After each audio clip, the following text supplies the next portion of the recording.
All right. Good morning. Thank you all for being here. I hope this time finds you rested and a little bit relaxed after the break as we hit the second half of our school year here.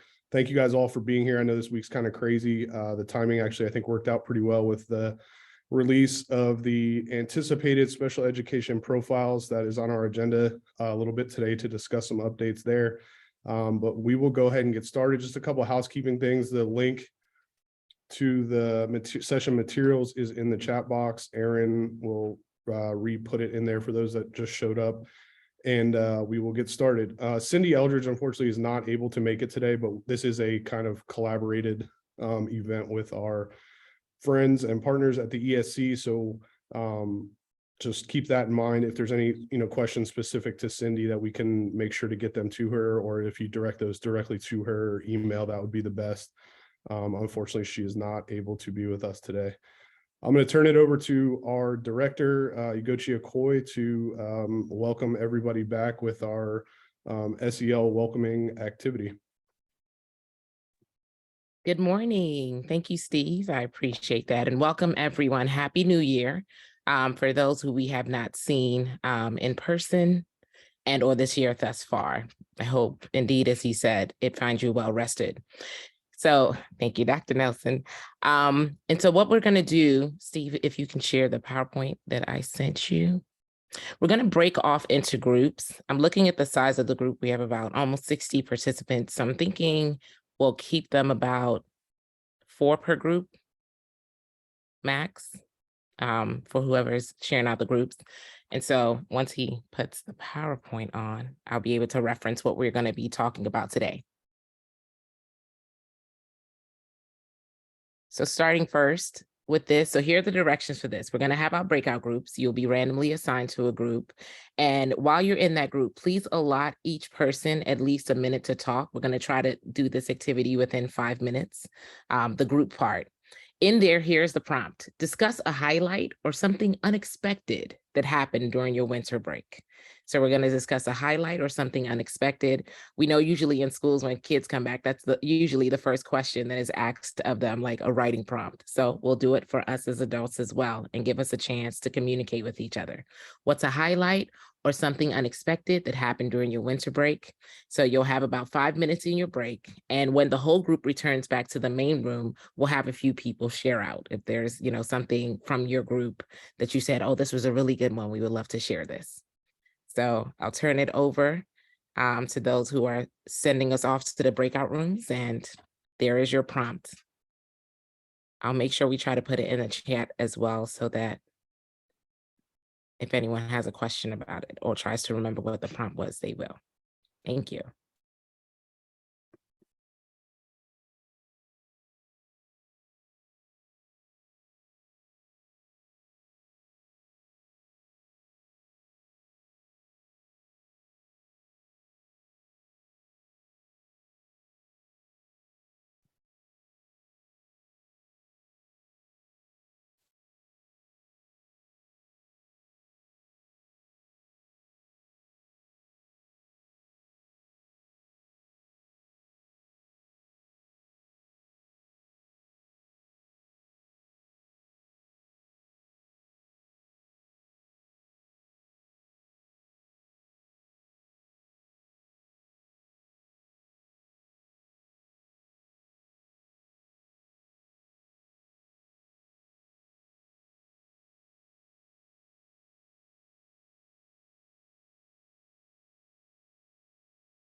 They waiting on you to talk.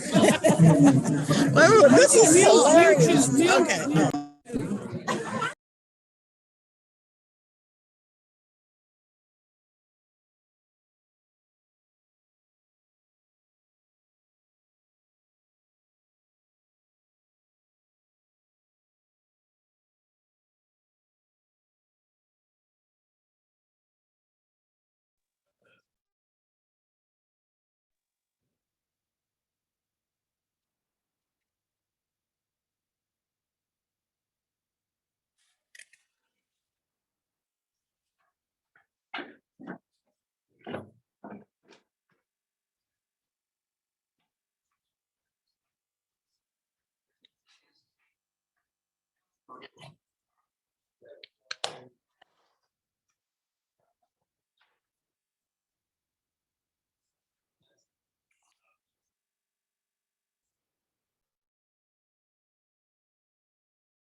All right, we'll get everybody back here. Sorry for the confusion. There was a couple late arrivals and just trying to get them into breakout rooms. So some people might not have been in those rooms. In those rooms, it looks like they grew pretty quickly from 4 to 6 or 7. So AirPods to work. sorry about that. We were actually only expecting about 65 people, and it looks like we're up to about 100. So, all right. Does anybody want to share out? And it's totally okay if nobody wants to share. You want to share out if somebody in your group had something amazing that they did that they want to share? Anybody go to the bowl game? No. No. One of the people in our group I thought had a great, they got a great Christmas gift from their in-laws or somebody, a membership to COSI. And so she said they were spending a lot of time with their kids at COSI. I thought, boy, what a great idea for a Christmas gift. So, Absolutely. Anybody else? All righty, we I will had- get in. I'm sorry, go ahead. No, no, no, I was trying to, I'm working so slowly because in the same time I was trying to text a person like, can I share this? But somebody in our group mentioned that their child had, their daughter in college had a friend who was unable to go because she's like an international student back to their country over the break because of the shortness of the time. And so they had them over for Christmas. And that was the first time that that student mentioned having a quote, American Christmas, unquote, but just that being an unexpected highlight. So I thought that that was pretty awesome. Yeah, definitely. I can imagine we do Christmas a little bit differently here in our country than other countries. But all right, well, if nobody else has anything to share, thank you for participating in that. Hope that gets the blood flowing a little bit this morning. If that does not, then I am sure the special education profiles will do that. As you guys know, hopefully everybody knows by now, the special education profiles were released officially yesterday by the Office for Exceptional Children at ODE. Profile season is amongst us. It's going to be a little bit different this year due to some of the changes, which we will go through today. Based on the agenda, we only have about I guess we have about 35 to 40 minutes. We have a built-in break just before Travis and Amy from the department get here to talk about graduation. So we will move through this. There's a lot of information, just a disclaimer, a lot of information included. We wanted to make sure we had it all in one place for you, all the information that we have been privy to at the SST. So you guys have that to hopefully relieve some of the stress or questions around the profiles. We are always here. Feel free to reach out to your assigned consultant, obviously, but hopefully there's some information in here clarifies some things for you. So real quick, just around the numbers within SST Region 11, as you know, it's the Franklin County and the surrounding counties that this all incorporates. We also have our friends down in Ross County. Chillicothe is also a member of our region. So all this data is pulled from that collective. Indicator 1, graduation, 40 total, and indicator 2, 38. This was this number, it seems pretty high compared to the other indicators, but this was actually expected this year, the first time that graduation and dropout have required actions. They have also changed the way that the calculation is done here in Ohio to better reflect the federal thresholds and standards for those indicators. Alternate assessment, statewide alternate assessment, we little celebration there.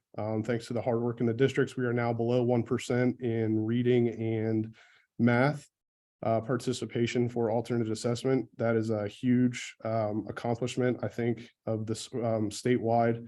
A lot of that goes out to the conversations, better evaluation practices, and things like that taking place within the districts. In about 2 years, we went down, I think, 0.35 and 0.32 in reading and math respectively. So that is a celebration.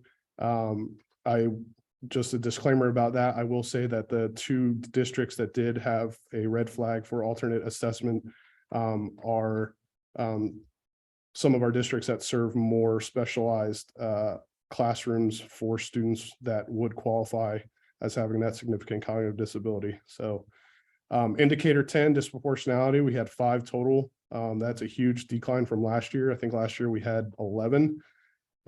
Discipline 3 total, that's also gone down. Indicator 11, child fine 21.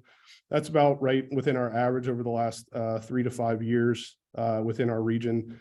You know, again, the expectation around indicator 11 is 100%. So anything, if you do 650 initial evaluations and you have 649 done within the timeline, you will be red flagged for that one. Indicator 12, C to B transitions, 14, indicator 13, post-secondary transition, and indicator 15, general supervision. You can see the numbers there.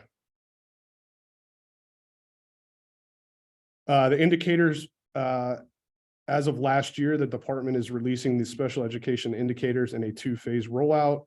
The early winter, midwinter, whatever season we are in now, rollout is all around the indicators with required actions, compliance-based indicators.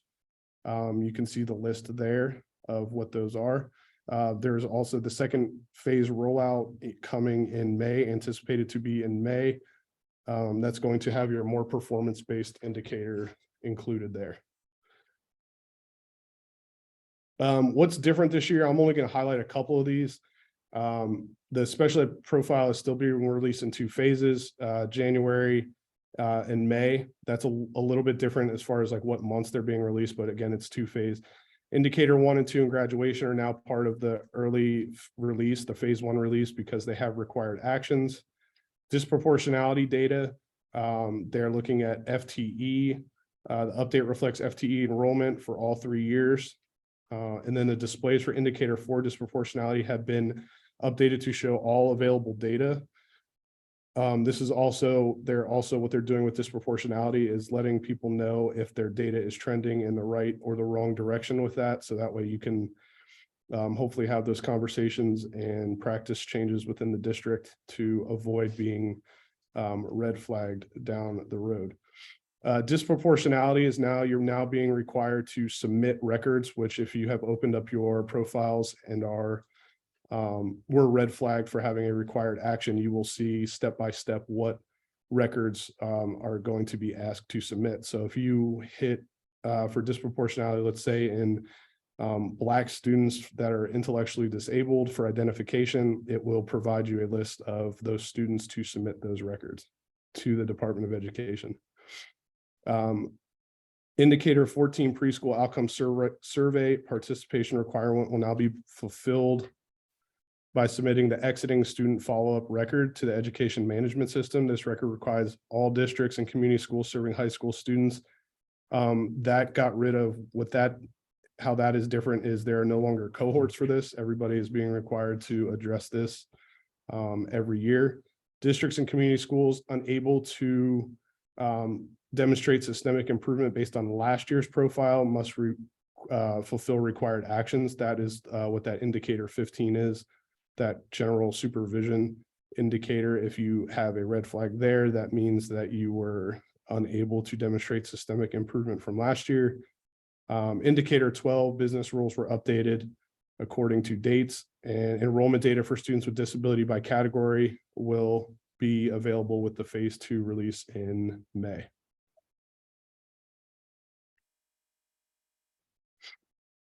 What's new, like I said, the disproportionality investigation of records, indicator 1 and 2 graduation. This is just kind of a summary of the last page. New action statements for ongoing noncompliance, that's indicator 15. The designation of at risk, which is in disproportionality calculations, and then the indicator 14 changes with the surveys with no longer cohorts. If you have disproportionality, there's some documents out there. I believe the indicator manual still shows that the date is January 6th to submit those records. With the pushback of the indicators being released, the profiles being released this month as opposed to before holiday break, ODE has pushed that back to January 13th. So don't get in a panic that they were released yesterday and your records are due today. You actually have until next Friday. I know that's a quick turnaround. Please let us know if you need any assistance with that or have any questions. The reason that turnaround is so quickly is due to the timelines that the Department of Education has to report to the federal government. So as that timeline got pushed back a little bit, it just kept butting up to when the federal timeline for reporting is due. Indicators 1 and 2, the graduation and dropout. There is now a self-review summary report attached to that, as well as an improvement plan and evidence of improvement plan activities. If you've ever been lucky enough to have to deal with a non-compliant indicator in the past, it's the same process with that. The self-review summary report for indicator 1 and 2 is the same.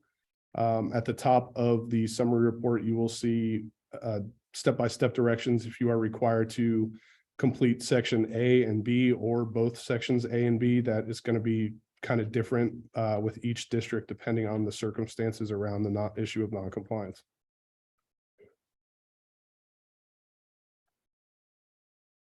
Why did we get flagged on here? This is a question I have already received. I wanted to make sure I include this. Why do we get flagged on indicators 1 and 2 and we do not have high school students? Very good question. We at the SST actually had the question ourselves. This is due to the fact that federal requirements for graduation and dropout are to include students with disabilities ages 14 to 21, regardless of grade level. So if you have like an 8th grade, if you're maybe a community school and you only go up to 8th grade and you're asking why are we flagged for graduation and dropout, that is the reason why. For both indicators 1 and 2, the denominator now includes students with disabilities ages 14 to 21 who exited special education for following reasons: graduated with regular diploma, graduated with state-defined alternate diploma, received a certificate, or reached maximum age, or dropped out. This information is directly from OEC. I will let you guys leave that to you to further explore. But that's the answer to the why are we being flagged for that when we don't have high school aged kids. Self-review summary reports, SRSRs. The process now flows from left to right. Facilitate an answer to all guiding questions. Make sure you complete the data summary for all sections. Determine if this is an area of concern. The minimum requirement is 1 area of concern. Although there are 4, 5, 6 maybe questions on those self-review summary reports, I would really encourage you to focus in on maybe 1 or 2 areas of concern.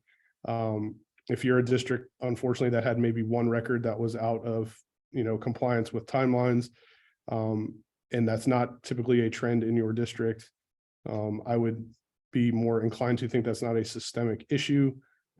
Maybe it's just something around simple reporting, double checking those reports, who's responsible for them, et cetera. So really focus in on 1 or 2 areas as your areas of concern. That way, that will make your focus for your improvement plan a little bit more strategic and applicable to the situation. Determine a root cause for each area. Indicate it if it is a priority, and then develop your priorities to implement plan activities. The biggest reason we had self-review summary reports denied, or I don't want to say rejected, necessarily denied, is just lack of information that was put in. There was blank sections, things like that last year. Typically almost 100% of the time when all those sections are filled in, those do get approved the first time. So just make sure as you work through those that you are being complete. I would say the more concise you can be, the better as well. And if you have areas of non-compliance, keep in mind the SST does have to have some sort of involvement that can be locally determined what that involvement looks like. We have some districts who prefer to sit down with us and go through the documents. We have other districts that have an internal monitoring team or a cross-functional team that would look at that information. And then we go through it at the SST for edits, comments, feedback, things like that prior to submission. But if you have area of non-compliance, the SST in some capacity does have to be involved.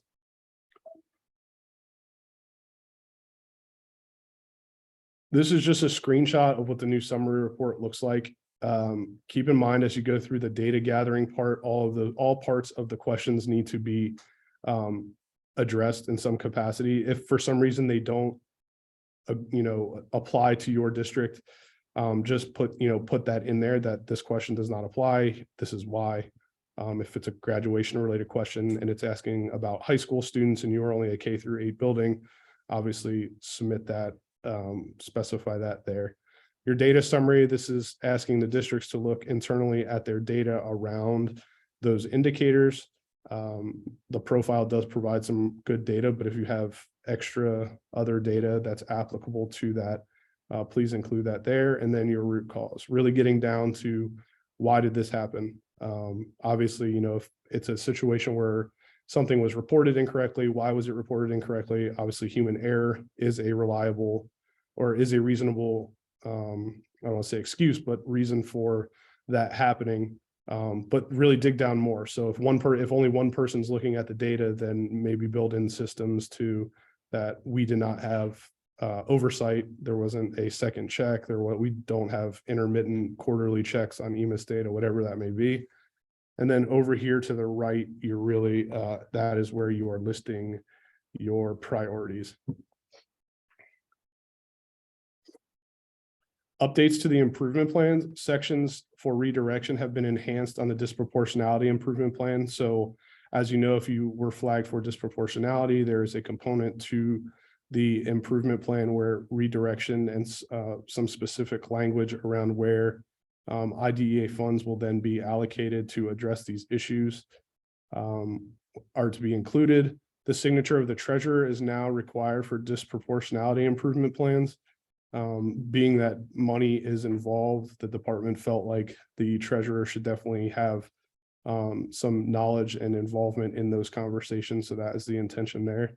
And then when the improvement plans are returned for revision, they must be signed again by all parties. So if you get an improvement plan and it's returned for revision directly to you as the district, just make sure that you are including the SST consultant who has to sign, and then all the other parties again on there. Do not send signature pages separately for original or revised plans. And that is directly from ODE there.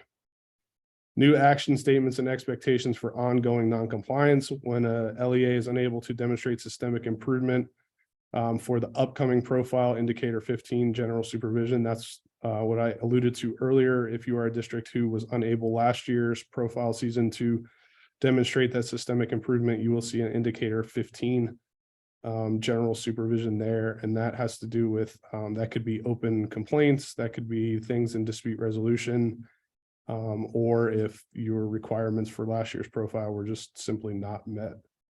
When that happens, you will have actions in the next profile, regardless of what your current data says. If it is not closed out from last year, there will still be ongoing activities and interaction with the department to ensure that systemic change has taken place. And then reflect on your ongoing plan activities. New this year is the at-risk designation for disproportionality in indicator 14. The profile, like I said, will now show districts when they are at risk for required actions in the next profile. So if you have 2 years of at-risk data in disproportionality, you will be alerted to that to hopefully kind of heed off any further actions or red flags on subsequent special education profiles in future years. I would really encourage you to take a look at this. I've already actually had a couple districts reach out regarding what this means, what they should be doing, things like that. We are certainly here at the SST to offer suggestions, support, provide, discussion topics, things like that around this disproportionality. This gives the LEAs the opportunity to address these concerns or issues before their required actions. So the 3rd year of data calculation is what's going to either be a non-compliant issue or compliant. Changes to indicator 14, post-secondary outcomes. There's no longer cohorts. All LEAs serving grades 9 through 12 are being asked to participate in this. Existing students with IEPs collected in EMIS. So it's all existing students as registered in EMIS. All LEAs serving will receive a TBD in the profile along with the link to the EMIS manual. The TBD, don't freak out about that. Like I said, like it says here, everybody will get that until their requirements for the indicator 14 are then fulfilled. ODE has asked that if you have any specific questions around that, to contact Amy Szymanski. Most of you have her contact information. If you do not, please let us know. And then more information around the indicator 14 can be found at the link below. Reminders, always encourage you guys to look at the manual prior to your discussions, either internally or reaching out to the SST. Most of the questions, most of you have done this before, so it's a pretty carefree process. But for those of you that are new, I would encourage you to read the manual to better understand. The manual is very step-by-step and prescribed in what you are required to do for each individual indicator. It does look different for some indicators. So if you have more than one indicator you are addressing, we encourage you to look at both of those within the manual. The manual also outlines where documents are to be submitted. Student identifiable information is submitted into a different portal, as you all know. Keep in mind the due dates. Like I said, the due date for the disproportionality that was originally January 6th is now January 13th. But all the other due dates, to our knowledge, we have not been told by ODE that has changed. So all those other due dates are then applicable. And then there are no changes to regions for Shauna and Deborah. So we still, within our region, report to Deborah Shirley at the Department of Education. She is also a resource for you if we need to connect with her. That's certainly, an avenue that we have open with the department around this work. The 2023 submission reminders for all indicators. I tried to, we put all of the due dates and where they are due just kind of in one spot so you could see it all. The indicator 9 and 10 up here, this due date has changed. This was a screenshot from a slideshow that ODE gave us, so we couldn't alter that necessarily, but the disclaimer down here, indicator 910 submission, has been changed to 113, and that should say 23. I apologize for that one. But it is the 13th, not the 6th. General tips for the monitoring process. In order to access the profile, LEA personnel must have the appropriate role in OED. So if you are unable to access that profile, do not have that available, that is an OEDS related issue. Talk to whoever in your district does coordinate that to give you that access. Use the profile or manual to determine next steps, directions, forms, and due dates. All of the documents, as a matter of fact, that you need are linked directly in that profile to pull those up for you. If you have trouble navigating the dashboard, please let us know. Directions are on all the forms. Ensure that contacts have been updated in OEDS. If you do not want your communications going to Gmail, OEDS will work. Update OEDS. We have a lot of there's sometimes in some instances messaging going back and forth regarding certain submissions that districts are not receiving. ODE only knows to submit those to whoever is listed in OEDS as the special education contact.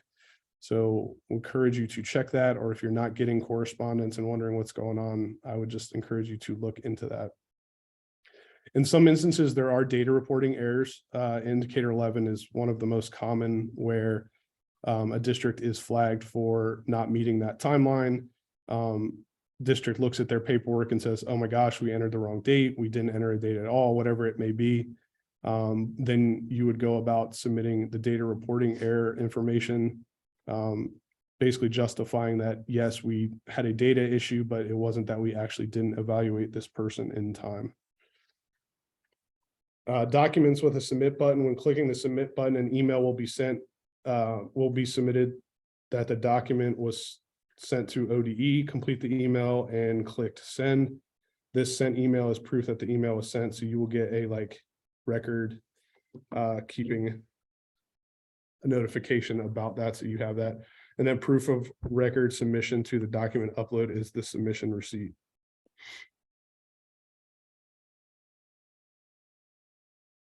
In the document upload, record submission forms must be sent to oec.profile@education.ohio.gov. Other documents, including PR1s, OP9s that explain unique situations. So that would help in your reporting, your data reporting error justification. Document upload, there's some tips here about what to include, what not to include. This is all your student identifiable information. Please do not send that directly through the email box. That all that stuff goes into the document upload site. Retain the submission receipt if all else fails. This helps keep track for you districts. There are instances that have been known where a district says we submitted this. ODE says we haven't received it. And then you would have to go back just to show that that was actually in fact taken care of. If you have questions around the profile, I would encourage you, the first step of defense is to reach out to your SST consultants, your assigned consultant for your district. If you do not know who that is, please reach out to any one of us in the special education team. We will make sure to get that to the right person to get that taken care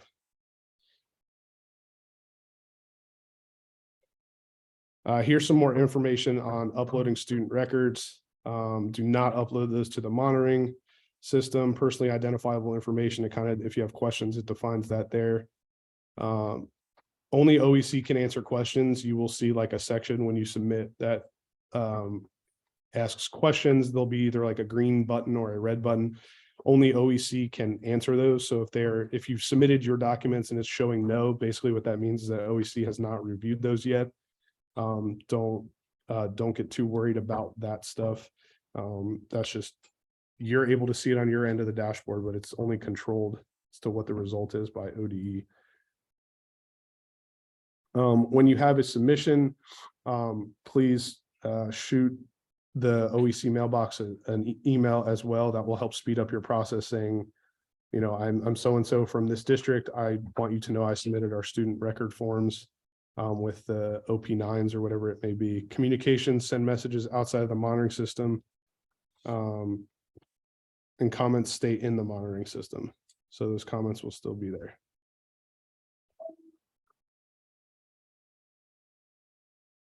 All right. I know that was a lot. Like I said, all that information is included in the participant folder. We wanted just to make sure to go through that a little bit. We do have a few minutes here if there are any specific questions that people want to ask. We will do our best to answer them here and now. If we need to, you know, refer back to ODE or ask more information to get you the right answer, we will certainly do that as well. So based on what we went through, does anybody have any comments, questions, suggestions, ways that we at the SST can better help support this work?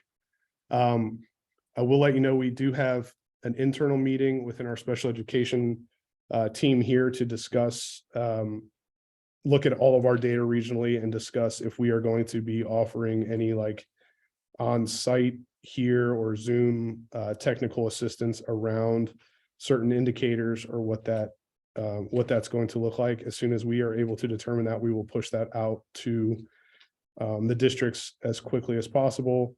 In the meantime, please do not feel, you know, like you're bothering us with these questions you may have. We've already fielded probably 20 to 25 questions since yesterday collectively. So questions are out there.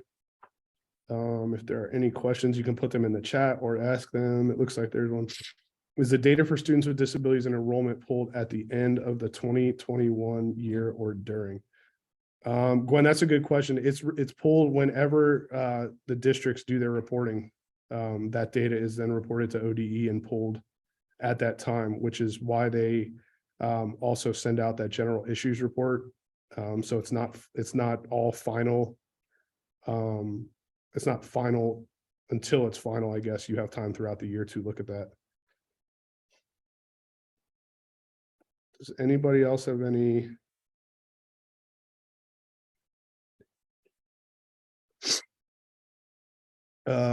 Jamie asked, how do we know for indicator 1 if it was a data entry error, non-compliance error, or both? Good question, Jamie. We actually, that is a question we have out to ODE on that, because we are actually kind of confused on that as well. When that would ever be a data reporting error. So ODE is looking to release some guidance around that, hopefully within the next few days. I don't personally know an issue or an instance where that would be a data reporting error, but we asked for some further guidance around that.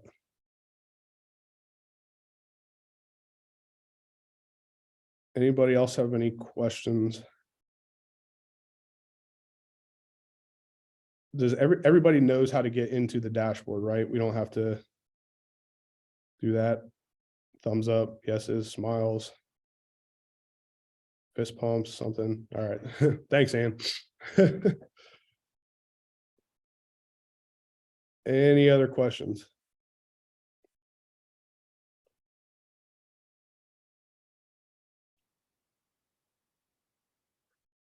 All right.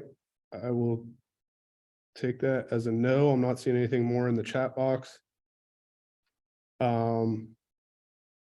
If you have like I said, if you have district specific questions, please reach out. Most of our special education admin around the region has been through this multiple times. So we are confident in that. As soon as you reach out, if you are ready to have the discussions, if you need internal time to go through things and then reach out, by all means, we are pretty much on standby this time of year with the profile work within our department, at least special ed, to help support this work. All right. No other questions. We got 107 people and no questions. We must have done a good job explaining it, or you are all just bored to death and not paying attention anymore. All right. Well, we have a break built in now until about 9:55. You guys can go ahead and take that, have a little bit of extended break. I will stay here if you have questions that you want to ask or think of something in that time. At about 9:55, Travis Taylor and Amy Szymanski from the Department of Education will be hopping on to talk about everyone's other favorite thing in special education is graduation. Amy Szymanski will be here to represent kind of that special education population and be able to answer some specific questions that you guys may have around alternate pathways or some of those, nuanced questions with special education. Travis is from the Office of Graduate Success at ODE, and he will be presenting just on general graduation requirements, pathways, and things of that nature. So let's go ahead and take a break till about 9:55, 10 o'clock around there. Travis, I know, is asking to start right at 10 due to other commitments he has. So if you can be back by 10 o'clock, that would be great. We would appreciate that. And we will, like I said, I'll be here to answer questions if you have them until then.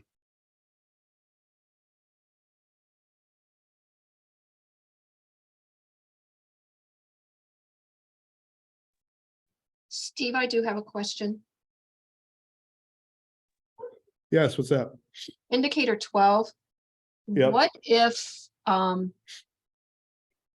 after looking at the data, ODE was saying that a student did not have an IEP in place by their 3rd birthday, but the information we submitted said they did.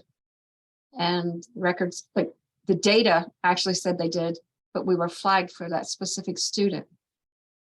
Okay, for those instances, and you're not the only one this will happen to for this or any other indicator. Obviously, human error comes into play here with reporting and things. Please, can you just send me an email directly saying what district you're from? Did you only have one that was flagged? Mm-hmm. Okay, so you don't have to include anything else. Sorry, just include that information, what district you're from, and basically what you just said, and I will forward that on to ODE, and they will look at that information. They may ask for like the cover page of the record, but I wouldn't worry about sending that now. Just that here was our dates. Here's the dates we did what we needed to do, and you don't understand why you're still being flagged for that. It's possible that it is a human error at that point. Okay, thank you. Yep. I'll put my email in the chat box for you.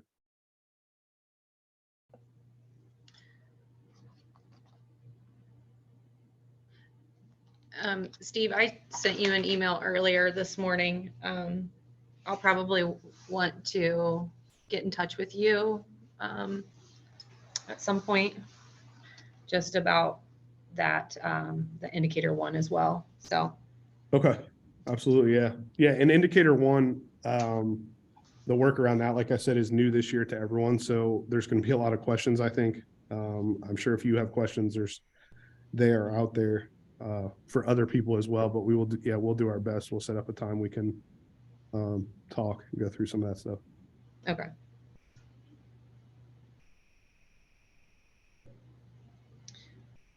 Hey, Steve, can I ask you a quick question? Sure. Sorry, I'll put my camera on. So since this is new for indicator 1, does anyone have to answer? Let's see where it was. Where's the question about having like a plan from before? Like that's going to be non-applicable, right? What does the question say? I'm sorry. Hold on, let me find it. Where do I read it? I can't remember if it was on the. Oh, it's on the improvement plan, results indicator improvement plan. So it asks if a district has not written an improvement plan for this indicator in the last 3 years, type NA. So we'd have to go back and look at historical data. That would just be NA, right? Because Right. Yeah, if This there's no data available. okay, I just wanted to make sure. I would, yeah, instead of putting NA, I would just put that there's no data available, like be specific, because if you say NA or leave it blank, you'll probably get a kickback of some sort.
All right, thank you for those who are back. I just saw Amy Szymanski logged on from the Department of Education. Amy, we just went through special education profiles, updates, and changes for this year.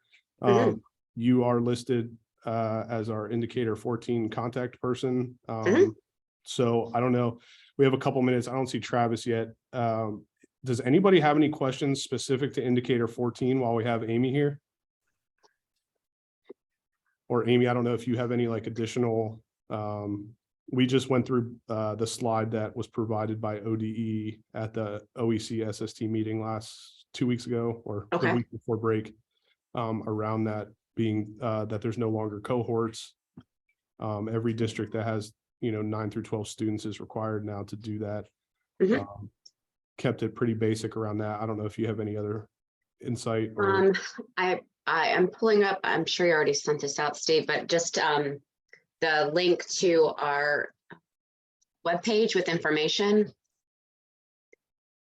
Just so that everyone is aware that we do have an FAQ document that is posted related specifically to the indicator 14 exiting student data collection, as well as a template that we've created that you can use with sample questions for the interviews that you'll be conducting with your students. I essentially took those questions directly from the former follow-up surveys that you had done if you had worked within the Ohio longitudinal transition study at any point, and then just align those with the data elements that need to be collected for the exit student data collection. So you can just use those questions straight from the template. You don't have to, but I think that'll be the easiest way for all of you to get all the information that you need. all right. Thank you, Amy, for putting that link in there.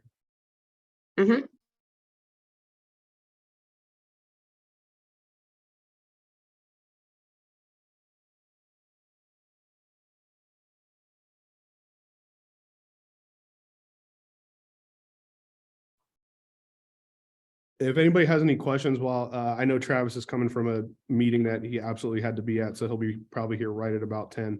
Does anybody have any questions over the break? Maybe, I don't know. I know there's a couple group viewing parties here. if any questions came up in those groups or anybody that may not be necessarily logged on themselves.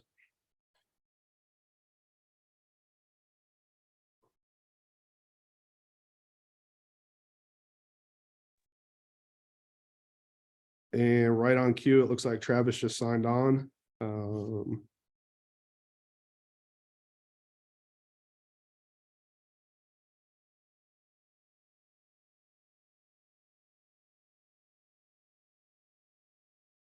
Yep.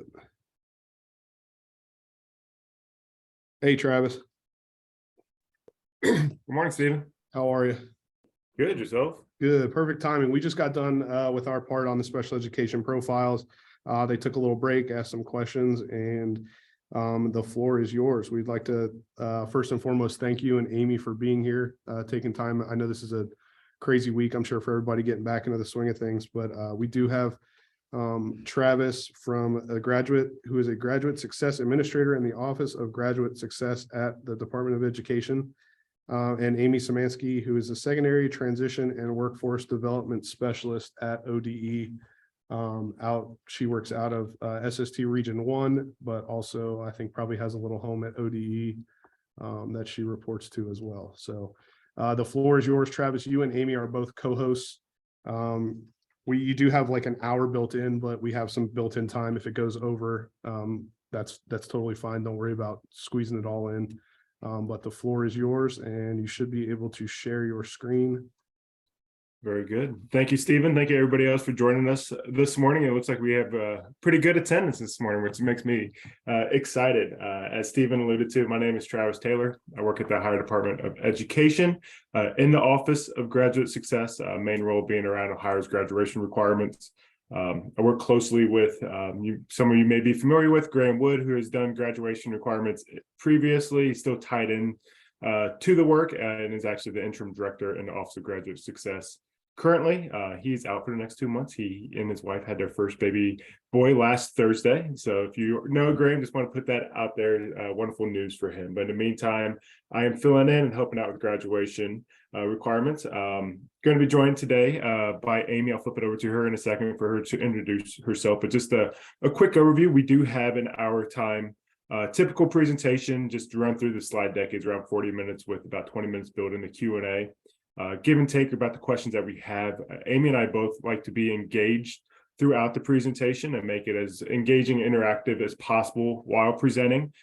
So if you do have questions in the chat, her and I will go back and forth, try to answer those at that point. So if you have a question, feel free to put it in the chat. And if we're able to answer it while presenting, we will. But at the same time, we want to be mindful of getting through the slide deck to make sure that we have time at the end to answer questions.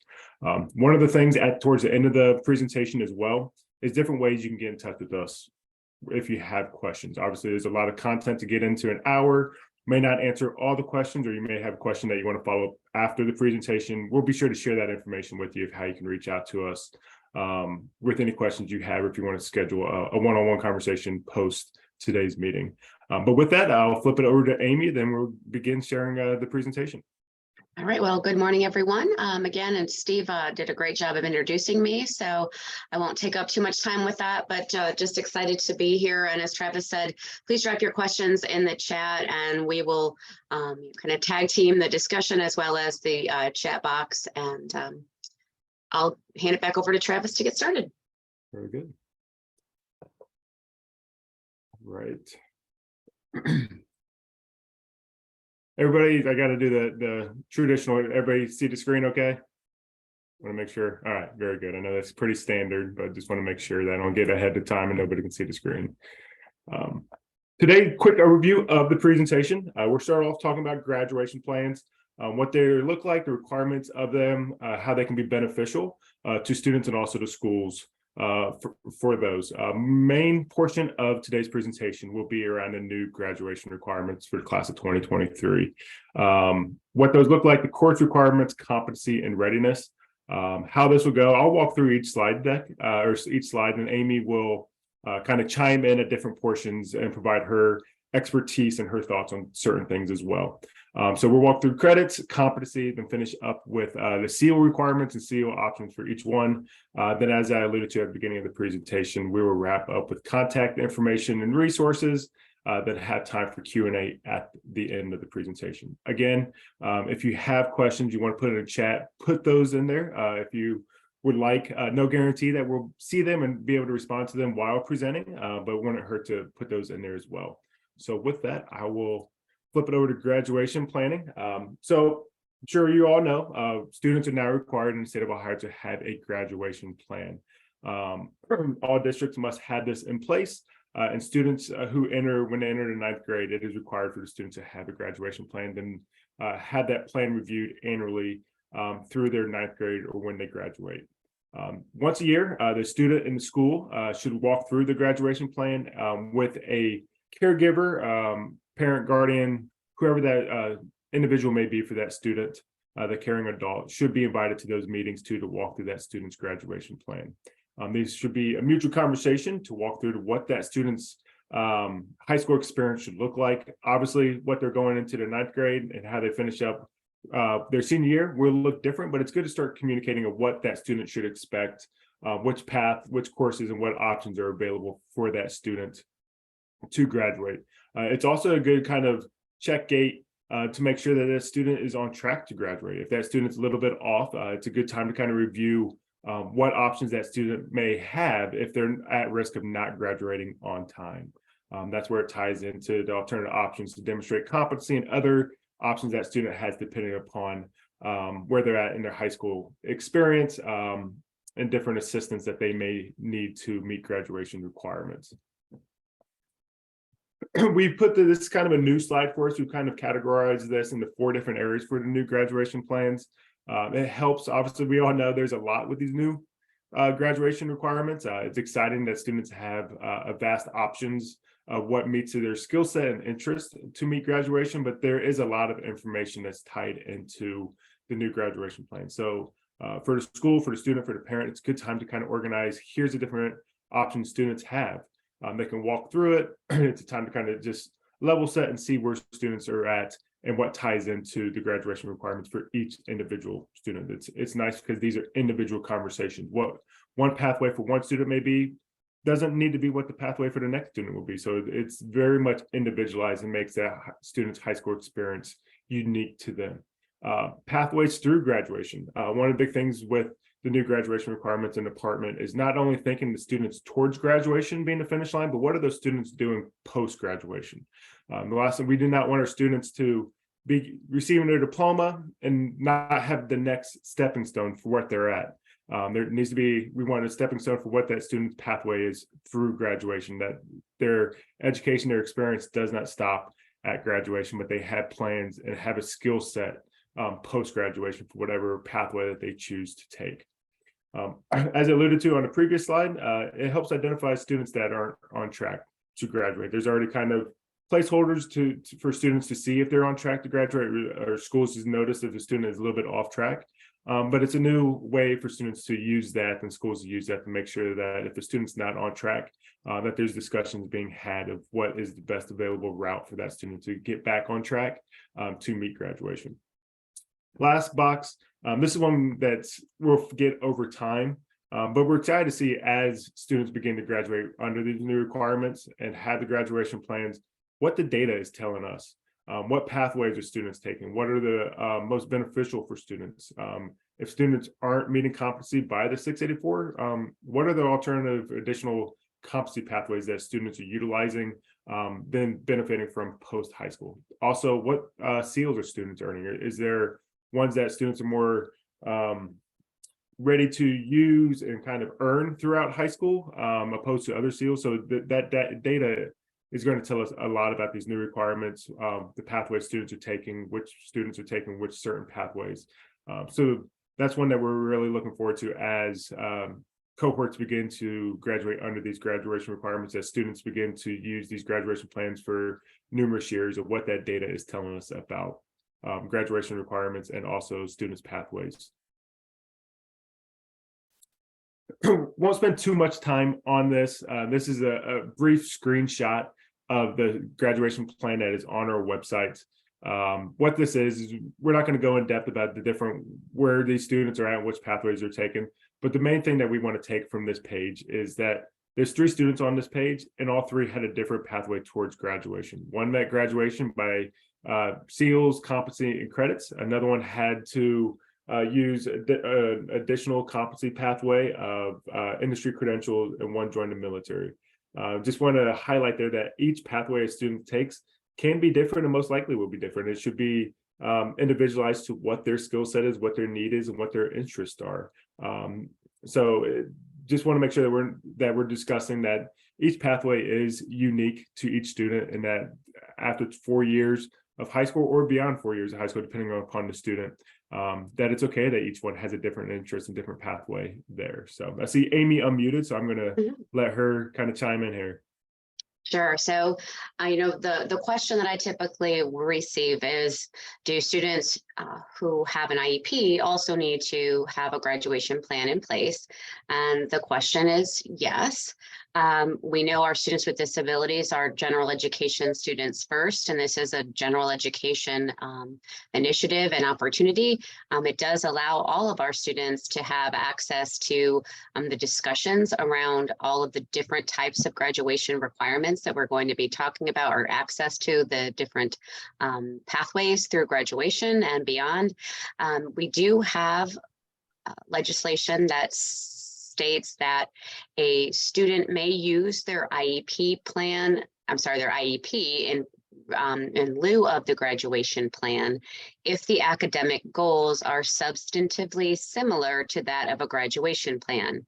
I think you can see from this sample that the information that we are placing into a graduation plan is much more closely related to our IEP Part 5 transition plan as opposed to our academic goals. So I'm not quite sure when we would have a situation where a student would be using the IEP simply in place of a graduation plan.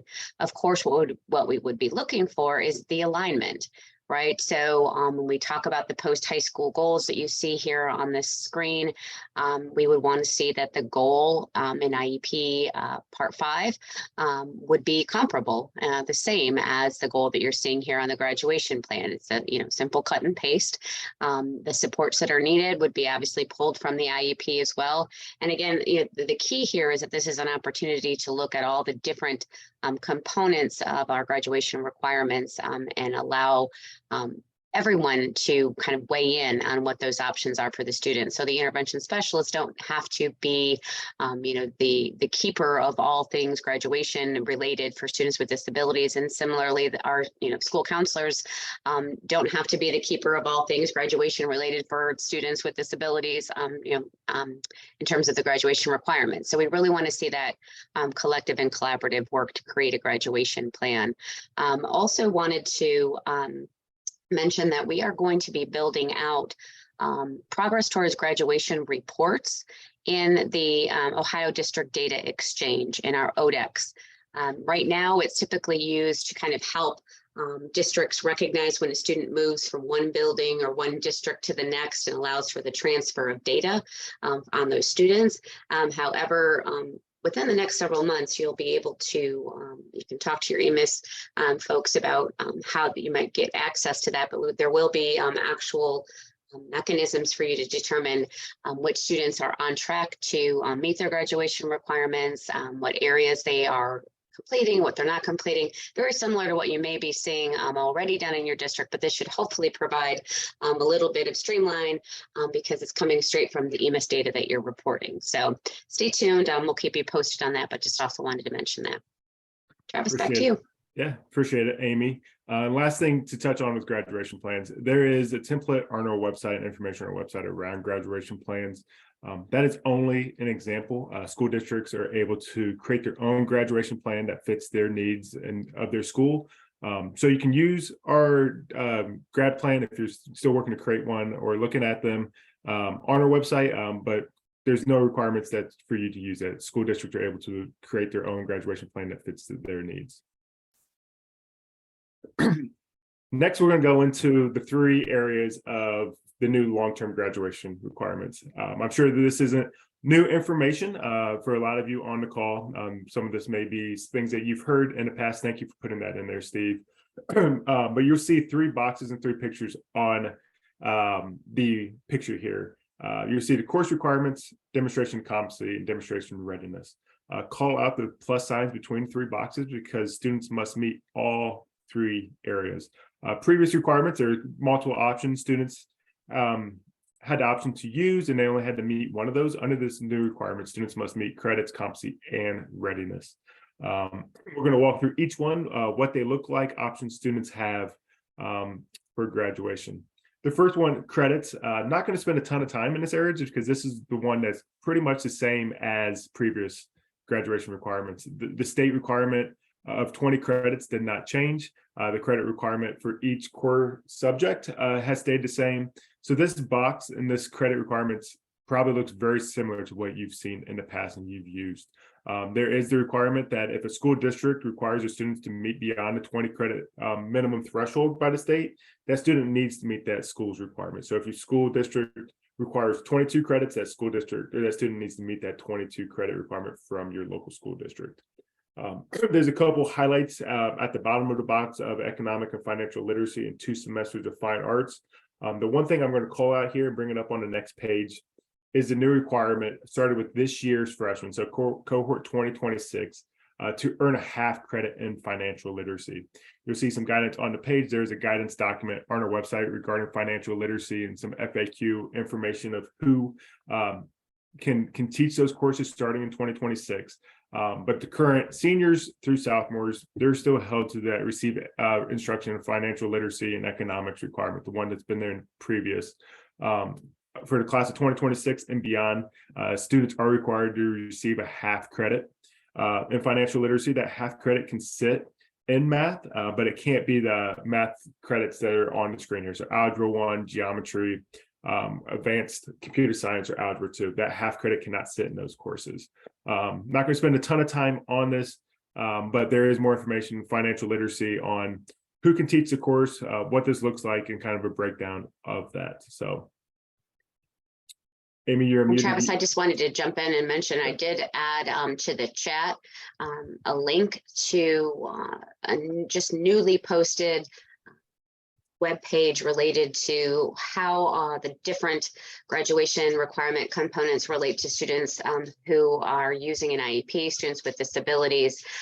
So feel free to kind of if you have questions related to how these particular areas relate to students with disabilities, I think that page is going to provide a lot of much needed information that we've been wanting to get posted for a long time. So just want to make sure that you saw that in the chat and can see, just so you have different options available for students with IEPs. Perfect. Thank you, Amy. And I forgot to note at the start, I believe I've shared this slide deck in PDF form with Stephen, so he has this. So I'm not sure if it was in, I apologize if it was in the agenda, Steve, and I forgot to note that. But we have the PDF. If you don't have it, ask for it. We Stephen or myself can get you that. But the highlights on this, so like you'll see the financial literacy FAQ, you'll be able to access those links in a slide deck from the PDF. So I just wanted to make note of that. Yeah, that slide deck is in the participant folder that was included in everybody's links, so they do have access to all of that. Perfect. I assumed you had that, Stephen, but I just wanted to make sure. Thank you for no problem for that. So that's the credit requirements. Not too much has changed there. Not going to spend a ton of time on that. The next section is where a lot of the new information that Amy and I will spend a good amount of time walking through the demonstrations of competency. So you'll see on this page, it is split up in 2 areas. The top portion are the tests that students take to demonstrate competency, and the bottom portion are the alternative options that students have to demonstrate competency if it's not through state end of course test or the alternate assessment. So the top left box, you'll see the Algebra 1, English 2 tests. Students are required to take. Every student in the state of Ohio are required to take that state of Ohio test in Algebra 1, English 2. The cut score of that is a 684. If a student earns a 684 or above, they've met competency in that specific subject. If they're unable to meet that 684 after their first attempt, it is a requirement that a student is offered a remediation and support and test again. After that, a second attempt, if that student's still unable to meet that 684 in either math, Algebra 1 or English 2, they are then able to use one of the alternative competencies to demonstrate it. Same requirements tie into the alternate assessment. Those cut scores are set at a score of basic. You'll see numbers tied to that for mathematics. That's a 489. For English language arts, that's a 485. Those are the current scores aligned with basic. I just want to make note that how it is in law is set at a score of basic. So those numbers on the right may change over the years. They may fluctuate, but it's still set at that cut score, performance score of basic. So if that student scores a basic or above, that student has met competency in that specific subject on those exams. So just wanted to make note of that. They are students that take the alternate assessment. They are tied to that requirement of receiving remediation and testing again before they move on to being able to utilize one of the alternative competency pathways of the four on the bottom of the screen. Want to also make note, students don't have to test twice before they can start working towards one of the four alternative pathways. Students can begin one of these four pathways their freshman year. If it's identified that, hey, a student may not, based upon their previous scores, may not meet a 684 or a basic score, that student can start working towards one of those four alternative pathways whenever. They're not held to the requirement of needing to test twice, not score the score that's required, then start working towards it. It's just after that second attempt that they're unable to meet that score, that's when they can kind of, if you will, unlock, then use that to meet competency. But they can start using one of these four and start working towards it at any point in their high school career. I'll flip it over to Amy before I start diving into the competency alternatives below. She might have some additional information that she wants to share for competency for the alternate assessment. Sure. And actually, in addition to the alternate assessment, because you're an expert at that piece though, Travis, no worries. You got it all. I just wanted to mention that I do get continued questions regarding whether or not students with an IEP can be exempt from earning the competency scores, whether it be on the alternate assessment or on the Ohio State tests, the two end of course assessments, Algebra 1 or ELA 2. And the answer is yes, or yes, but I guess either one is appropriate. We want to make sure that first and foremost, the students have taken the test again. So they've received remediation and then taken the test again. And then the IEP team is very thoughtfully considered these competency alternatives before utilizing that excusal. When we get into the competency alternatives, there are some, as Travis will explain more, that are going to be a little maybe more well matched to some of the skills of our students and others that may not. But we definitely want to make sure that we've given them ample opportunity to explore those. And that's why it's just so important to be thinking about these competency alternatives sooner rather than later. We know that these aren't things that are just going to suddenly be able to be ready and have the students be able to demonstrate their competency within those very quickly. So just making sure that the IEP team is well aware of those options and you're really having these discussions right away. That's why another reason why that graduation plan is so wonderful, because it just really helps facilitate that dialogue around those graduation options and helps everyone start thinking about what the possibilities are. We want to maintain the highest expectations as possible for our students. Perfect. Thank you, Amy. And I'm going to put a link in the chat that I don't think is tied to the document. This is one that we posted, I believe, before break, middle of December, of guidance for students with disabilities and IEPs and graduation. So kind of what Amy just alluded to there, walk through. You'll find this information in this document. It walks through all three portions of the graduation requirements. So credits, competency, and readiness, and different guidance and flexibility students have that take the alternate assessment or on an IEP. So reference that document. We're excited to have it finally posted. But moving forward, as Amy alluded to, the four alternative pathways below, they do take some time. Some of them take a little bit more time than others. So it's important to start having those conversations to utilize, to have that student have a secondary option if testing's not their pathway, which is fine. Some students, the testing is the pathway that they're going to take, but other ones are able to show their skill set in a different fashion to demonstrate competency. You'll see college credit plus military enlistment, career readiness, ACT, SAT. Understand that some of these may not be an option for a good portion of students in the state of Ohio. that some will be able to utilize it, some provide a little bit of flexibility. The one that we get most questions on and that we see that most students are utilizing is that orange circle, that career readiness option. But we're going to walk through over the next 4 slides, each one, the requirements for each and how students are able to utilize it. First one, ACT, SAT, pretty straightforward here. These are the scores that students have to use. So if a student was unable to say meet the competency requirement in math, they could meet the requirement for competency on ACT math if they scored a remediation free of 22 or above. So these scores on this are specific to the subject area, not passed on their end of course exam or their alternate assessment. So if it was math that didn't pass, they could use the ACT or SAT score in math. If it was English, they could use the English score on the ACT or SAT. So it's specific to the subject that they did not pass for that. Next, military enlistment, again, pretty straightforward. A student who has interest and wants to sign up and serve and gets approved and enlisted in one of the 5 military branches are able to use military as an alternative demonstration. If the student needs to show a DD Form 4, show that they've been accepted into a military branch, they can then use that to demonstrate competency. So it's pretty straightforward there.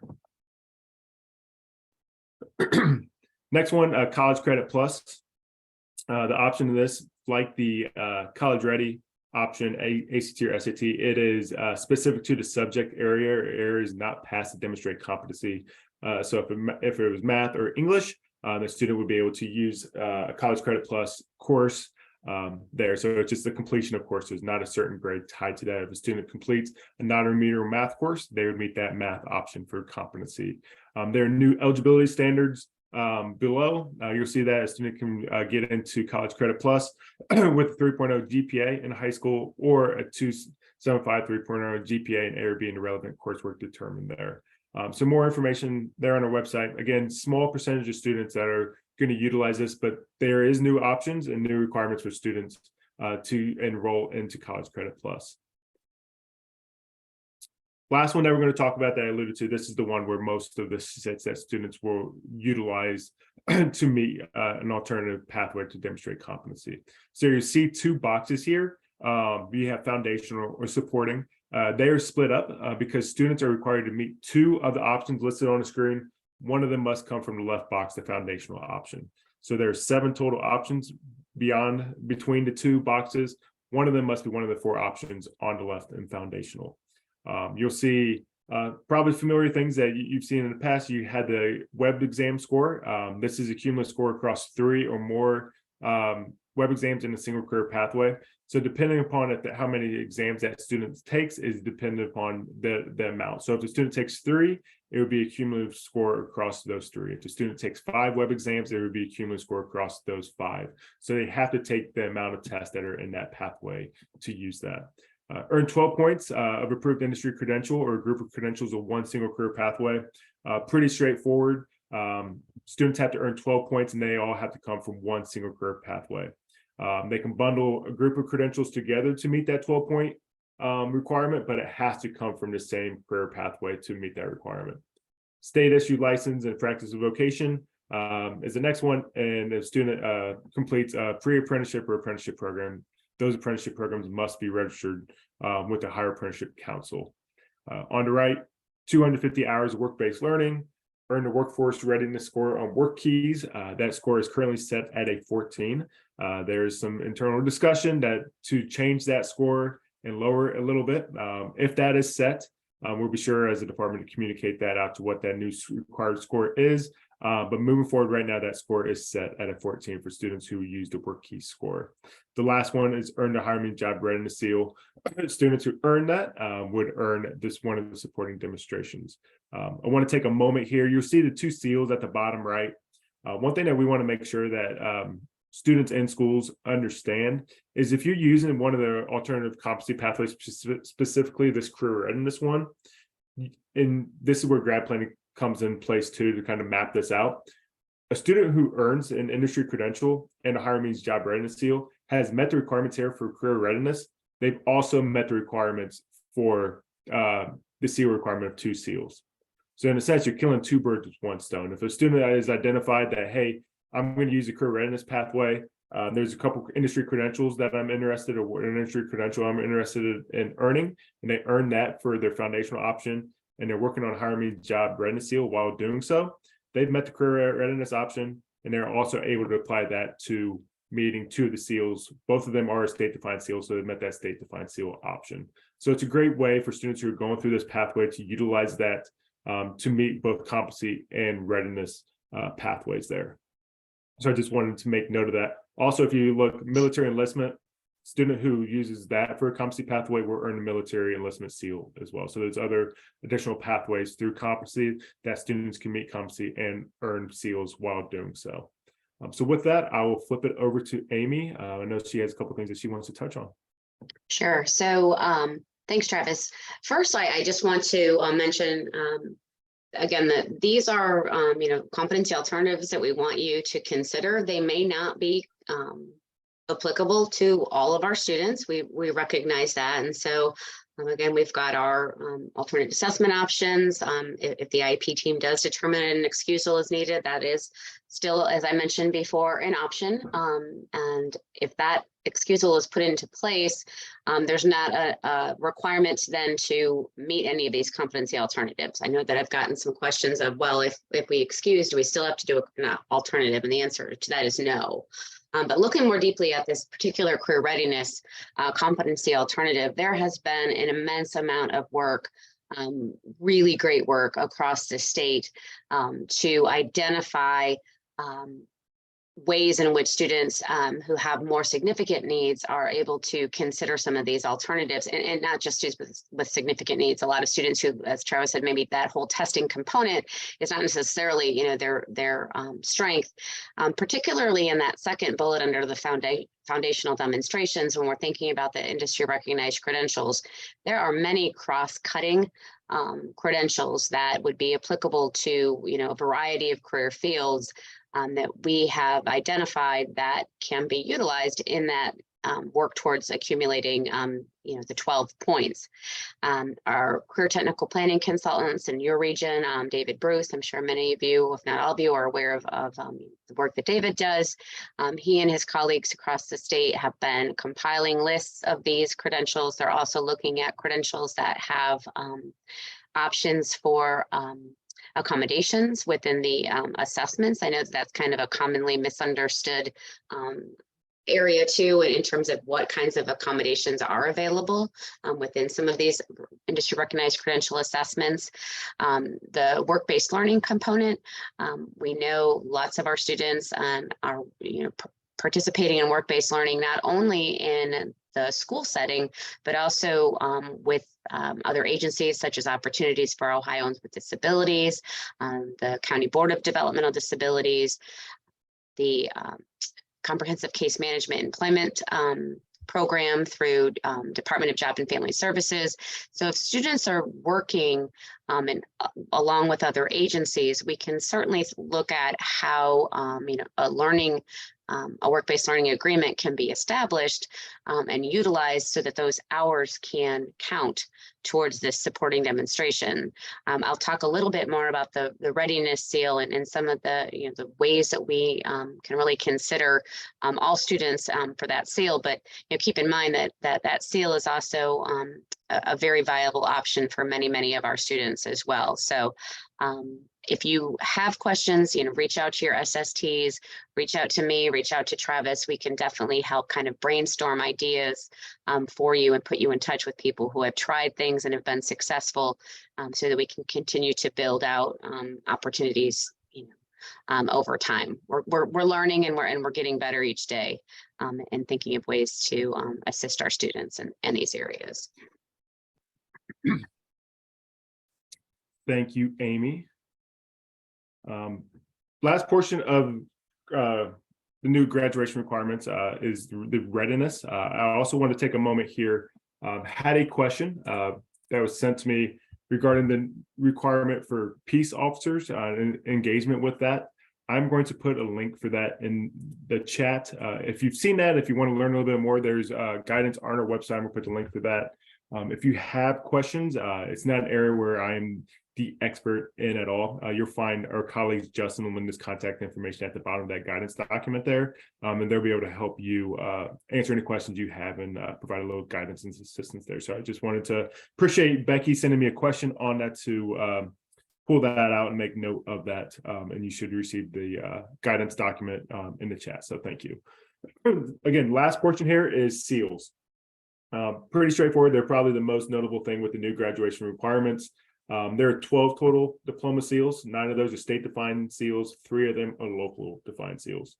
Students are held to a requirement of earning at minimum 2 seals. 1 of those must be a state-defined seal.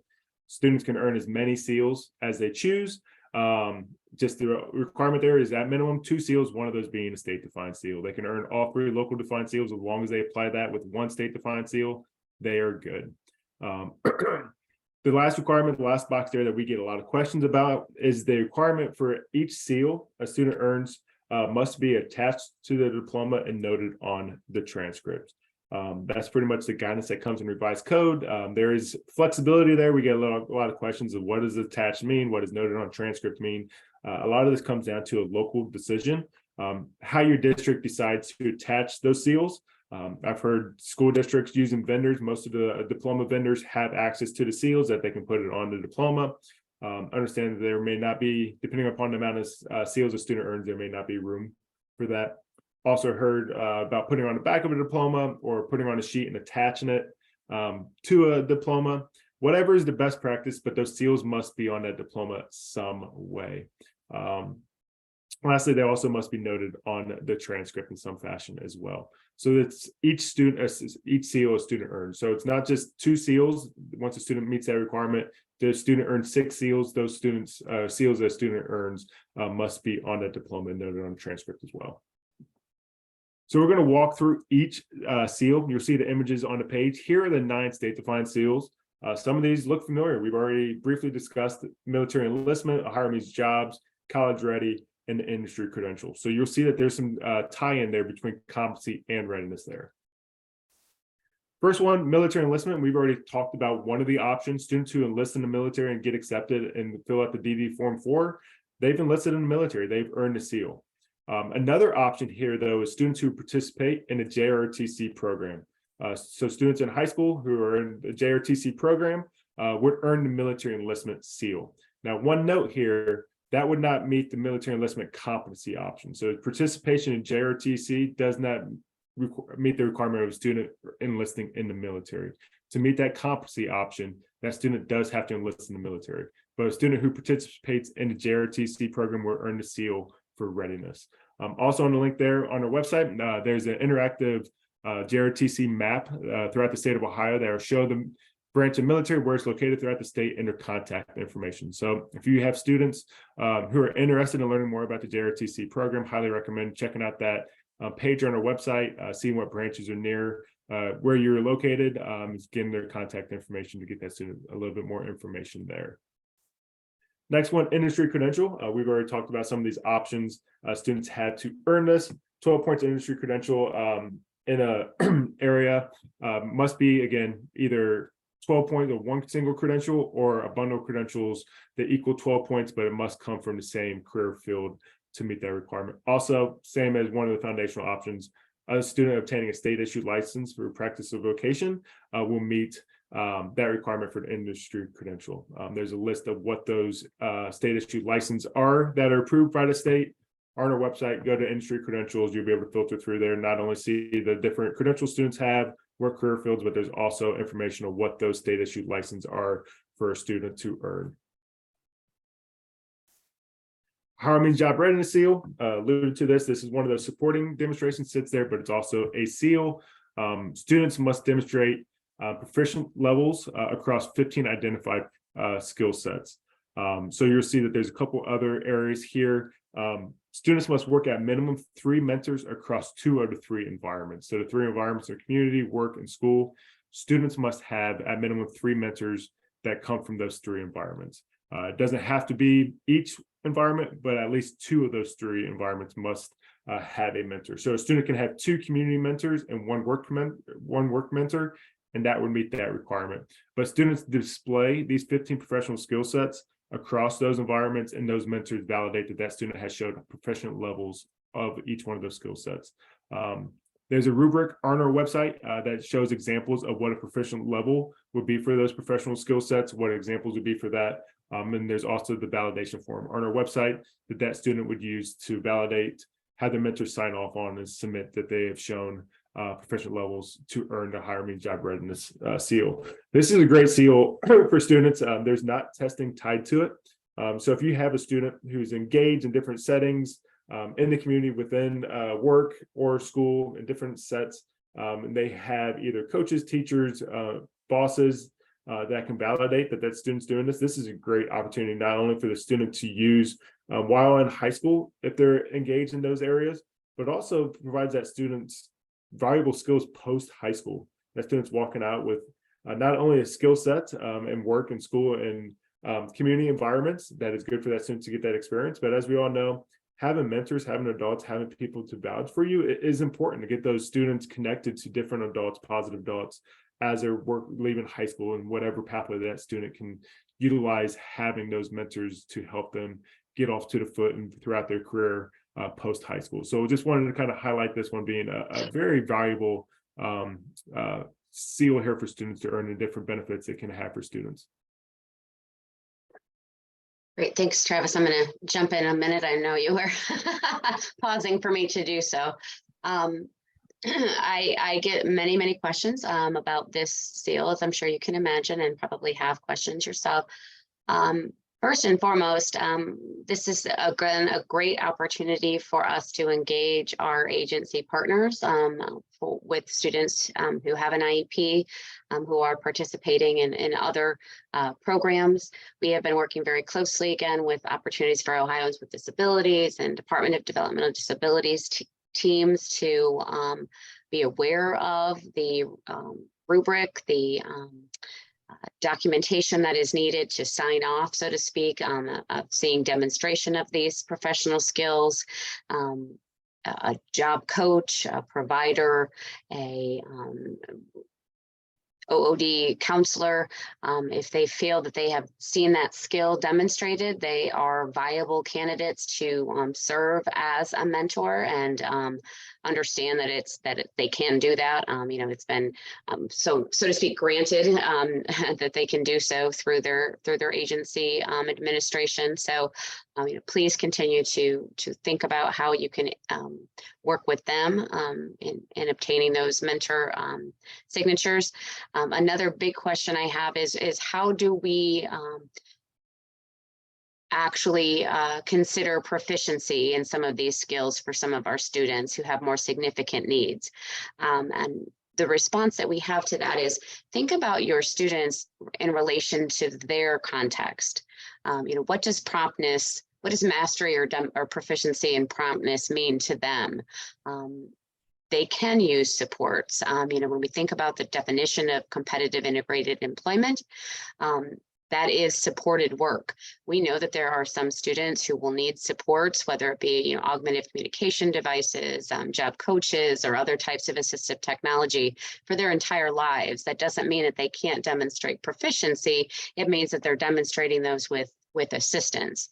And so you are able, and this is not breaking the rules, to explain the situation, the context, the types of supports that have been used in order for those students to demonstrate that proficiency. So, again, if the student is not demonstrating proficiency, even with those supports, we're not going to state as such, but we really can think about what types of supports those students need and may continue to need throughout the rest of their career and their life in order to show that proficiency. So it's not as rigid, I think, as what some have kind of thought it to be. And by rigid, I mean, again, just think individually of each of your students and what they need in order to demonstrate that proficiency.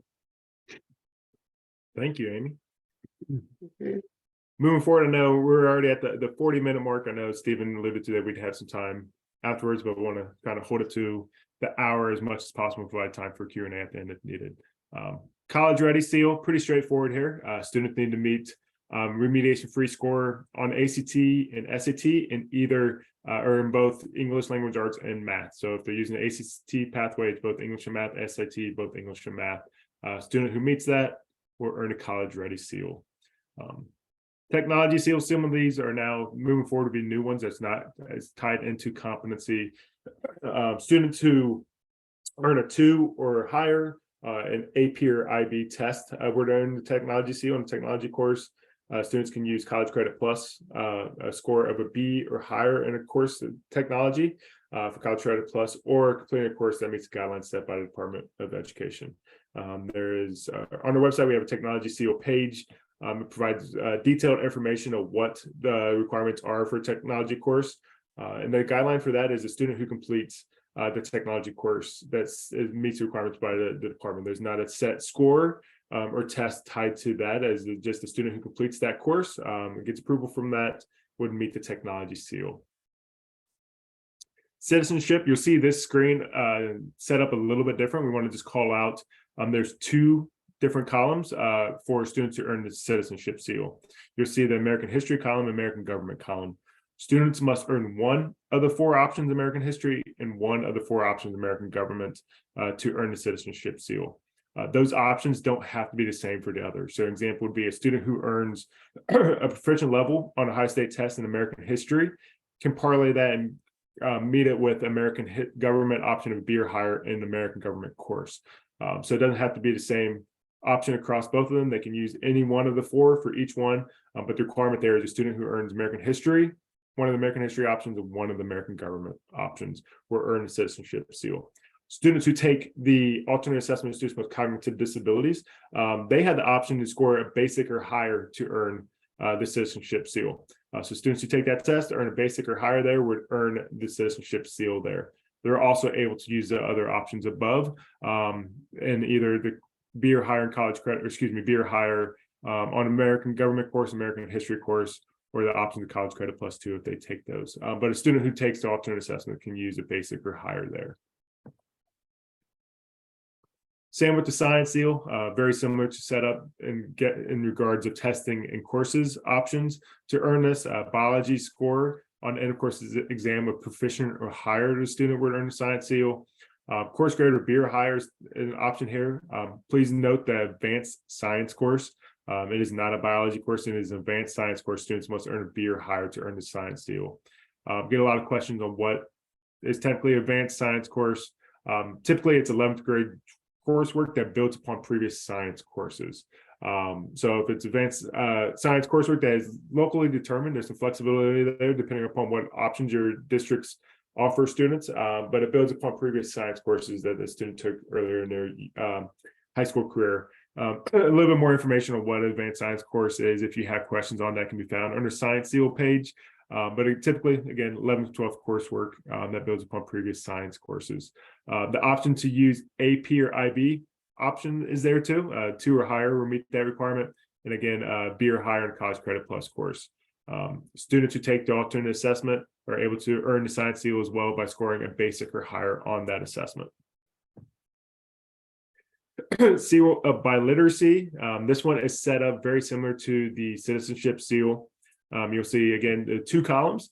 Student who earns a proficient level or higher on one of the 4 options for English proficiency, and one of the 6 options for foreign language on the right will earn the biliteracy seal. So they need to show high levels of proficiency in English and meet one of the foreign language requirements on the right.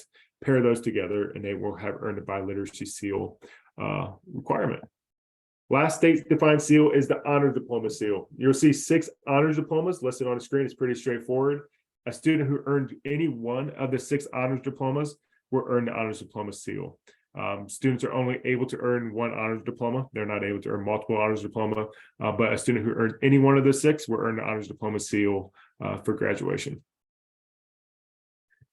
Last is the 3 local seals. Local school districts are required to offer at minimum 1 local seal for their students to earn. They're able to offer all 3 of them, but the state requirement, minimum requirement, is at least 1 of these seals must be offered at your school districts for students to earn. You'll see there's not too much guidance from the state perspective of what the requirements are for students to earn these 3, because it is a local seal, and it is up to the local district of what they have their students do to earn those seals.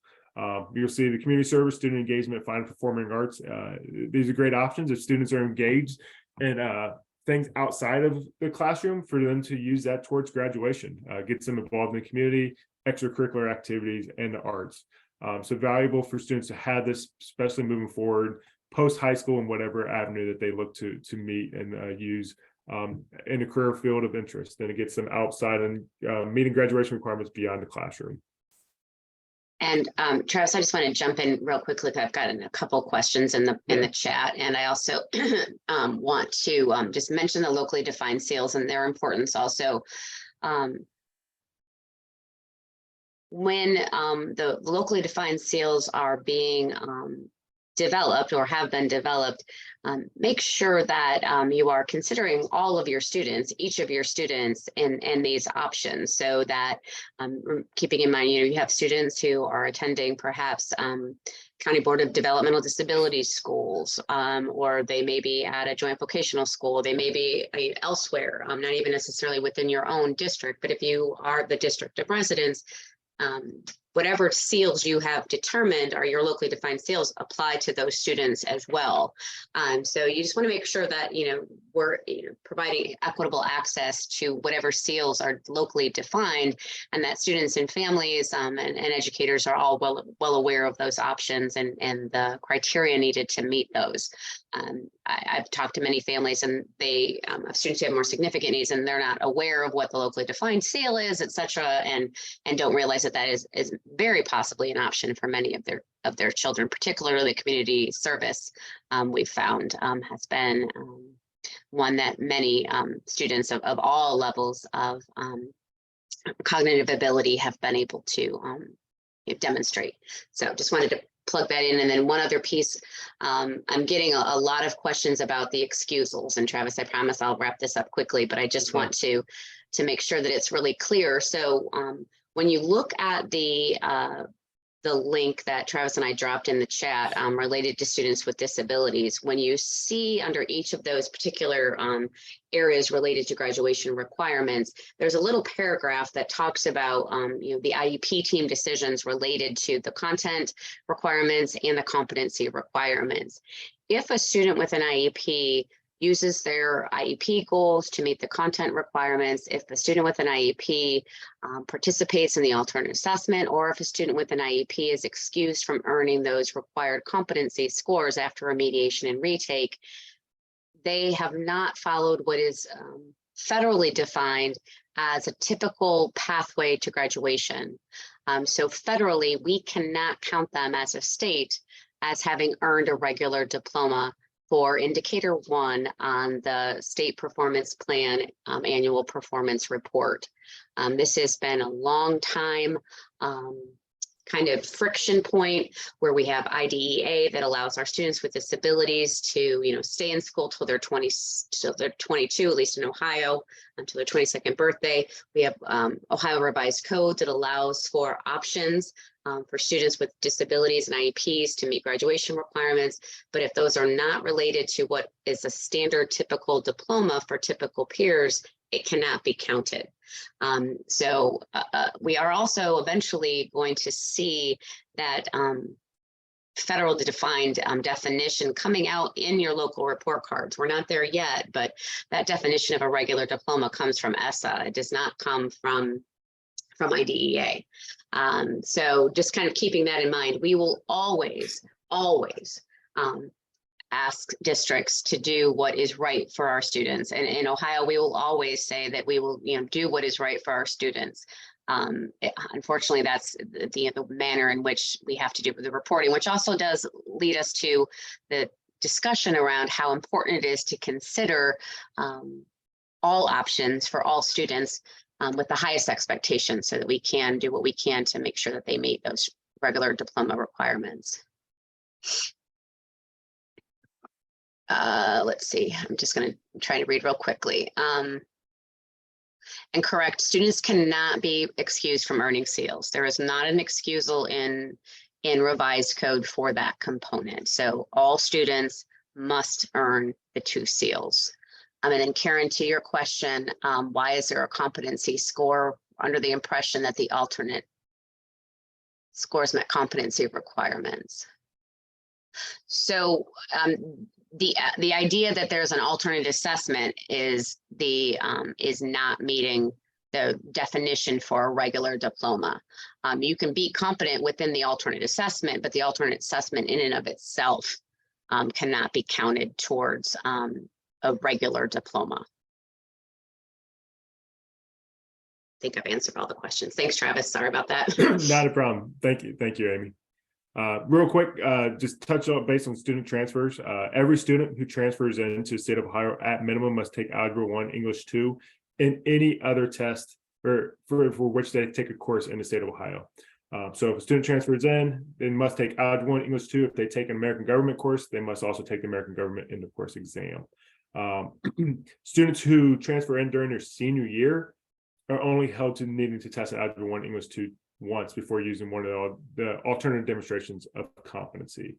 But students who transfer in before their senior year are held to the same requirements as students of testing twice in the subject areas for which they did not pass before using an alternative demonstration. They're also required to earn 2 seals. One of those must be a state-defined seal, but they're able to use previous coursework to earn those seals. So if a student had a B in a previous course in American or in science, let's say biology, that student can use that to earn the science seal. There's more information on our transfer student guidance on the website that walks through this, but we just want to give a quick overview of the student transfer information.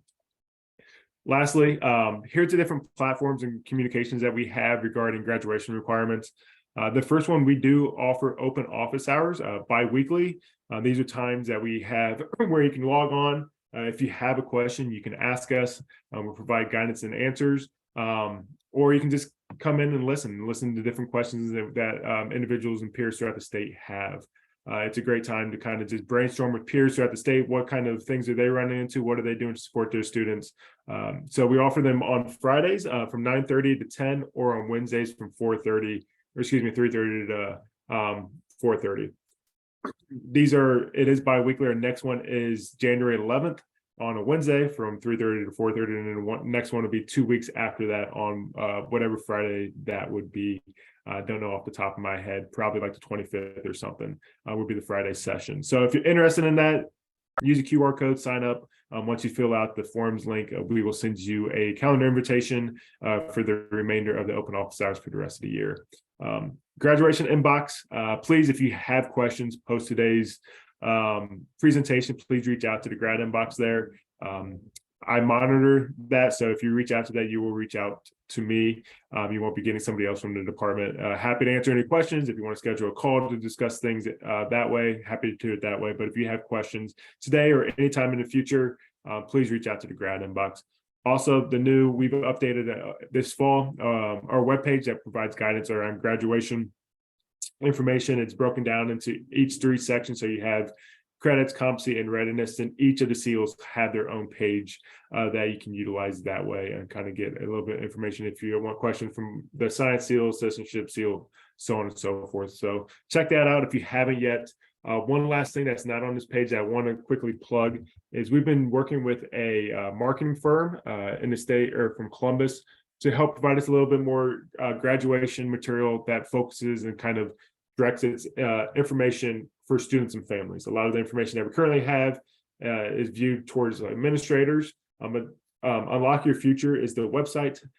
It's still being built in progress. It's not complete yet. We have about 15 videos that'll be walked through anything from the Hire Me Job Readiness Seal, what competency is, graduation planning, that we're going to eventually put on there once they're finalized. We're also going to have 20 different documents that walk through things that students can use and families can use. And these documents will be translated into 10 different languages. So excited for that. We're in the process, probably anticipate those videos and documents being uploaded to that website probably by end of February, beginning of March. But excited for the work that the marketing firm is doing and having some material that schools can use that focuses for students and families, and explains graduation for them that way. So just kind of wanted to plug that. With that, I know we are 4 minutes shy of 11 o'clock. So Stephen's probably saying, Travis and Amy, you lied to us, saying that it was going to be 40 minutes. So apologize, but I think we answered some questions along the way. there, and we can. I know I can stay on for a couple minutes to answer any other additional questions that people may have.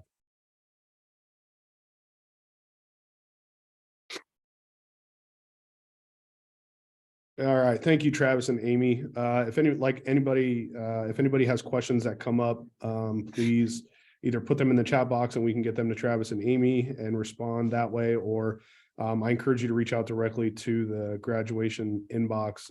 Travis and Amy and that crew is extremely responsive, and you will get a very quick, timely, relevant answer back to whatever questions you may have.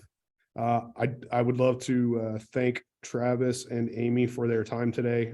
Your collaboration with us in our region to help support the districts is invaluable in our process to help support the students. So we always appreciate our time with you, your knowledge and expertise in these areas and helping us support those questions and situations that come up with our districts. So on behalf of SST 11, thank you guys so much for always being available, accessible, and willing to step in and help us with our support of our districts. Yeah, thank you, Stephen. Thank you for everybody else attending this morning. I understand probably first week back after break, busy time of year, hard to get back into the flow of things. So we appreciate you taking your time out this morning. With that, enjoy your weekend. As Stephen alluded to, please reach out to the grad inbox. It can get pretty flooded at times with questions. So if it is a little bit of a delay and you haven't heard from us, please poke us, send a follow-up email. We'll not take that personal at all. Please, if you don't get a response to us in a timely manner, please reach back out and we'll be happy to follow up with that. So again, thank you. Have a great rest of your day. And Stephen, if you need anything in the future, if anybody else needs anything in the future, please reach out. We're happy to assist. Absolutely. Yeah, we're going to do a little breakout activity here just to get kind of some questions and also feedback to us about where maybe some holes in understanding still lie around graduation. You guys are welcome to stay and join that, or we will definitely include you in. I'll send you guys the link just maybe so you can have some additional feedback and things like that and see where kind of our questions and discussions regionally lie within that graduation framework. So Sure. I do see a couple, sorry, maybe that's what Amy was going to do. I saw a couple questions.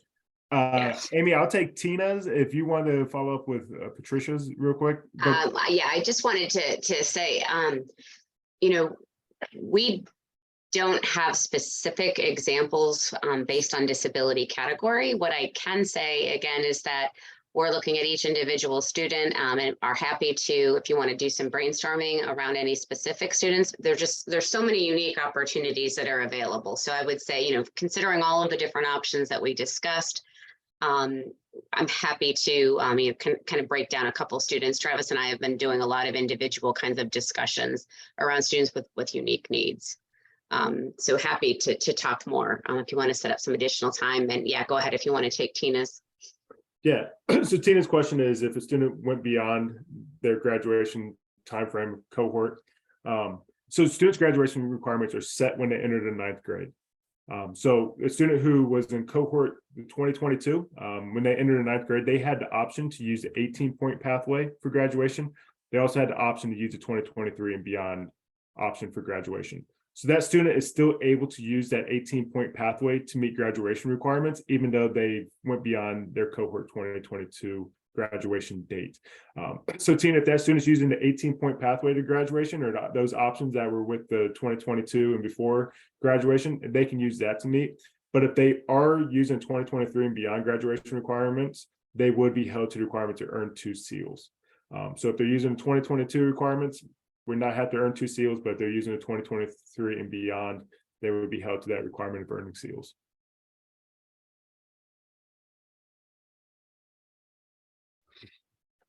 all right, thanks again, Travis and Amy, much appreciated. Thank you. For the next 15-20 minutes or so before we close things out, we do have a little interactive small group session planned that I will turn over to one of our new consultants that I'm not sure if everybody has met yet, Erin Curtis. So we'll let her introduce herself, and she's going to take the reins on the short discussion time that we have planned to seek some feedback from you and also feedback for us about how we can continue to support that graduation discussion and piece. It seems like one topic of discussion we get revolving door questions around.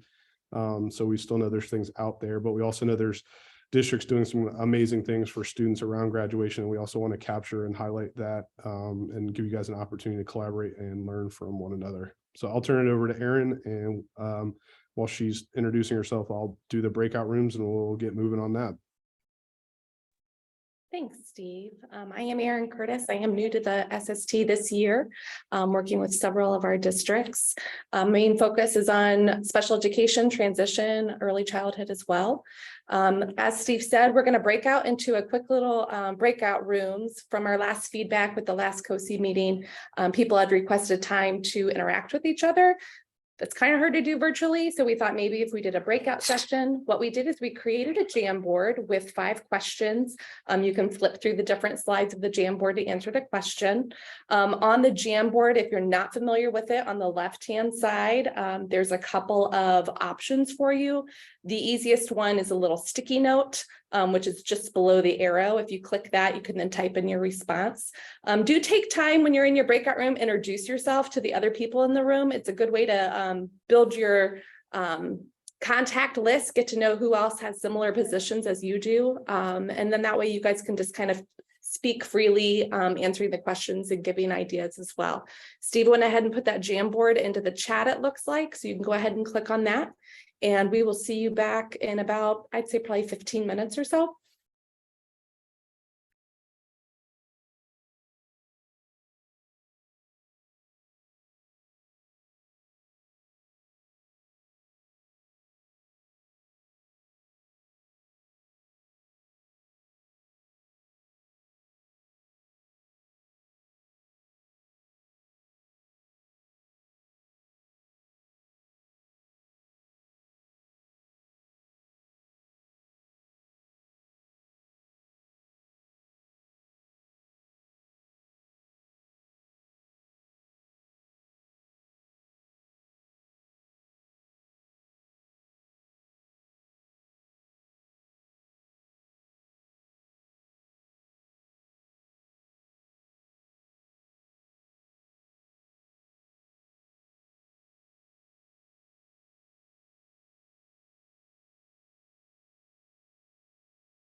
All right, thanks. For those of you that hung in with us for that last part, that last discussion, we want to give anybody, if there's an opportunity or something that you wanted to share about, what you guys are doing, and a great idea that you heard from another district that maybe you want to share, highlight. You guys are always very humble about what you are doing in your districts to support students, but we want to make sure we give you that time to speak to what's going on or what you still might have questions about. If those are out there.